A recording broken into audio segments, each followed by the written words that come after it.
My name is Eric Skajinski. I'm the Toledo Lucas County Health Department Health Commissioner.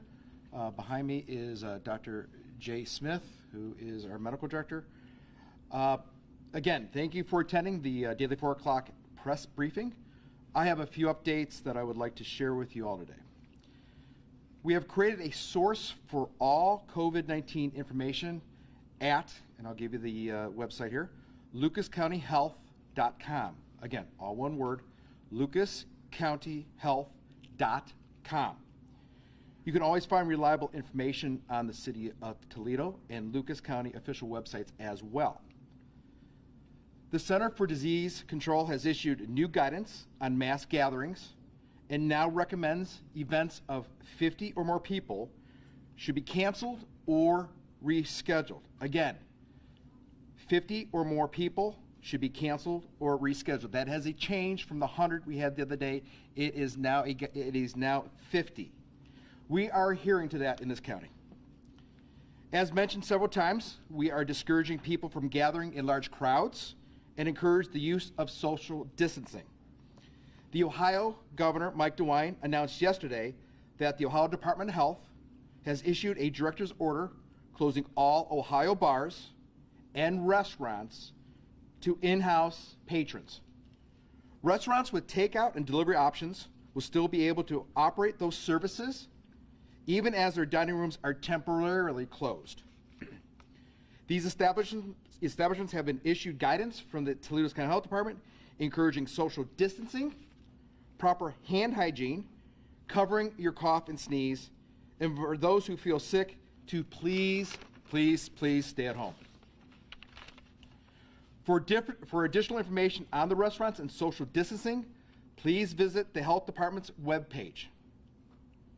Effective immediately and until further notice, operations will be suspended for the Lucas County outdoor refreshment areas, including downtown Toledo, Sylvania, and the Village on Adams. This has been a directive from the Health Department and from my office. The governor has also ordered the following areas to close: fitness centers and gyms, public rec centers, bowling alleys, indoor water parks, trampoline parks, and movie theaters. Please, this last one.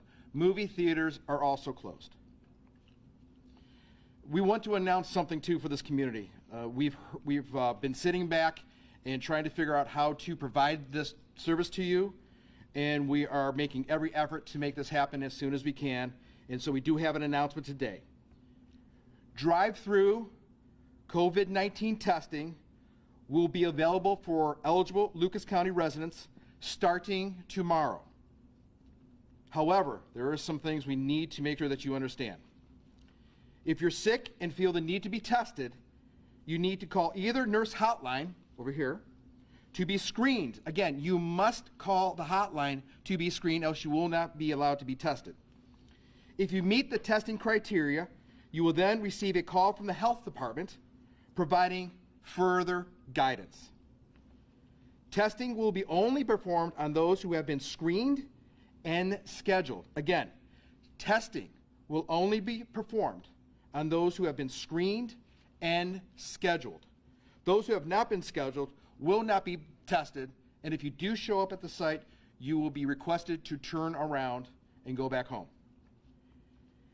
Testing will take place at the Toledo Botanical Gardens, and those who are scheduled will be asked to use the Bancroft Street entrance. Please note again, if you have not been scheduled, you will not receive a test. The governor did confirm in-person voting has been suspended. Community leaders who are responsible and elected operations will speak more in depth tomorrow on that. With that said, I'd like to open this up for questions. We've had trouble getting testing in this area in the past. I mean, how is it streamlined so that we will have tests available here in Lucas County to be able to get them tested through the drive-through testing facility? Good question on how we're going to be getting the testing for the drive-through facility. I'm going to ask Dr. Smith to come up and talk about that. Yeah, thank you. Thank you for that question. We have been working with our local health systems directly on getting proper testing and procedures down pat. We certainly feel at this time To the best of my knowledge, we have enough testing for those who need it here in Lucas County, and we have a process that is good and safe for our community. Okay. What are the symptoms that people will have that they should call this number for, to see if they should be tested? Absolutely. So what symptoms that we're looking for that should be testing? We talk about a fever, and that's a temperature greater than 100.4 degrees Fahrenheit. We talk about a dry cough, chest pain, or any other respiratory symptoms associated with chest pain and a dry cough. Fever is very important as well.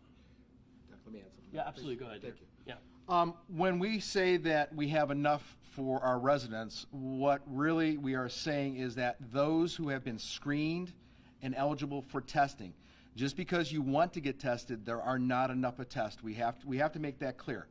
The only way you are going to get tested if you are screened and given the right paperwork to be able to get tested at that facility. So, questions? Anything else? Yes. The nurse hotline. Yes. How, I guess, has there been any issues with Yeah, it, sure. or what kind of response have you gotten from nurses as well as callers? You know, the question about the nurse hotline and any issues, I will be very transparent. We had a little bit of hiccup today. Again, something new that we're doing, as well as, you know, technology as it is. The one line had some real issues, and it would not actually pick up. So that has been corrected. There is a large call volume, which is good. So we do want to screen those individuals. So I urge you to continue to call those numbers when you need to. Can you give a little bit more on call volume? Sure. Like how frequent, I guess? The call volume, I don't know right now. I have not received any numbers yet. Let me see if I can get some of those for you. Maybe we can talk about that tomorrow. Okay? And Thank you. Lastly, Yeah. can you kind of go into a little more detail about the website that you guys have started? Oh, thank you. The website that we have started has actually been, again, ladies and gentlemen, I just want to take one step back. You need to understand this is not just the health department. It is so many other entities, organizations, elected officials coming together to really make sure that we can respond to this the best that we can. So that website now is a conglomerate of so much information that we've received. That website, I think, is a great portal to actually start storing information of all kinds on there. So if you go onto that website, go ahead and click on it. You're going to see guidance documents, closures, things of that nature. So, and please let us know if there's anything else that we might need on there. Can you update us on how many cases we have, how many Sure. cases are still waiting for results Right. from being tested in Lucas County, and how the situation would evolve? Sure. Right now, we still have only the one. Again, we will be notified if we do have additional cases, confirmed cases through testing. The numbers, I can't tell you right now. Again, it's much like the numbers from the call line. We won't know to probably towards the end of the night, so I can probably bring that to you tomorrow. Okay? Another question Mhm. our viewers keep asking us Sure. is, can you tell us about how this is airborne? Can people go outside Sure. Yeah. and not be at risk? So, relative to this being airborne, should we be going outside? You know, should we just hunker inside? Let's talk a little bit about airborne. You know, as if you would sneeze, this would go in the air, but it's not like some of the other diseases where it would kind of float forever in a day. Measles is one of them. As soon as it becomes airborne, it would start to fall down onto the ground. So again, it's not airborne like some of these other diseases, but it can be suspended in the air for a little bit of time, but it eventually will fall down. Okay, so is it okay to go outside and go to a park? That specifically That's- is going to be a big concern over the next couple of weeks. You know, the question of can I get outside and go to the park? Yes. However, please, again, remember that 6-foot separation. Remember hand hygiene. You shouldn't be going out with packs of kids to the park. Again, explore the wilderness, explore the parks, be outside, get that sunshine, get that fresh air. That's going to be important. Limit contact with individuals. That's what we need to do for the time being.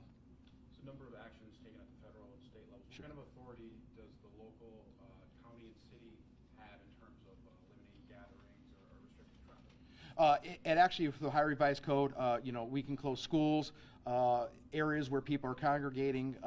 The issues of, you know, anything that we might presume would be a gathering event, those things can be closed down.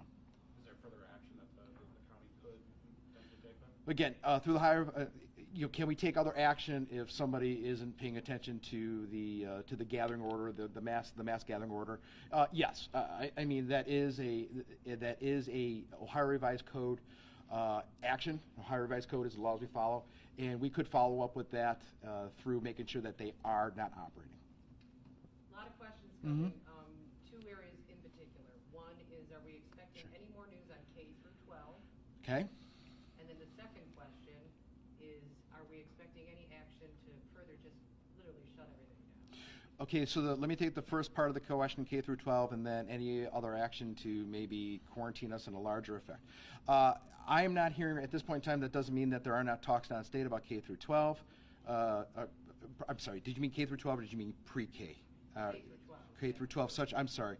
The question one more time. I apologize. A lot of people are wondering. I'm sorry. And they're hearing that they're canceling the rest of the school year. Oh, the rest of the school. Forgive me. Yeah. I'm so sorry.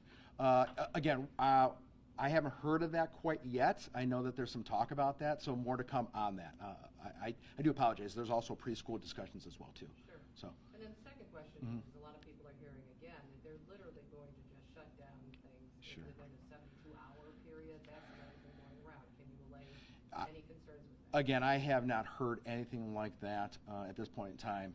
I also heard the president was going to shut down all the United States and not allow anybody across borders. Again, that was a rumor. Again, there's a lot of things out there that, again, I can't substantiate whatsoever. So. Questions? Anything else? Yes. You said that you're going to have this press conference at 4 each day. If there's an update, is there a plan for one tomorrow, or I guess? Yeah. Are we going to be holding daily briefings, updates? Yes. We will let you know if there's really no need for you to come down. We don't want you on the streets as well, having to come down here for this very important issue if you don't have to. So we will make sure that we'll provide information on that. Again, please pay attention to that, because we don't want you to come down unless you absolutely have to. You see drive-through testing. Can you talk a little bit more about that and how it will work? I mean, obviously, you can remain in the car. People will come to the car. Is that Sure. The issue through drive-through testing, again, is we really do not want people to go to the hospital. Again, we've talked about this. We don't want to utilize their resources, but we also don't want to get their employees sick. We want to have the nurses and doctors be able to respond to us when we have a heart attack, the traumatic injuries, those things. Those individuals need to be able to do those life-saving things for us. We don't want to inundate the system. We also don't want to get them sick so they can't respond. So we want to keep those things away as much as possible from the hospitals. That's why the drive-through is being opened up. The concern that we have, of course, is those individuals working there could also be infected because of this. So we're going to take every precaution. And again, I'm not going to go a lot into the detail of the procedure, because that procedure will be told to them, and it'll be very specific for that day. But you can be assured that things such as keeping windows rolled up, we're going to do as much as we can. And so we don't have a lot of contact with those individuals. Again, pay attention to when those individuals do call, if they are assigned to actually get a test, to follow the directions that are given explicitly, please. Okay. Anything else? Thank you. We'll see you tomorrow.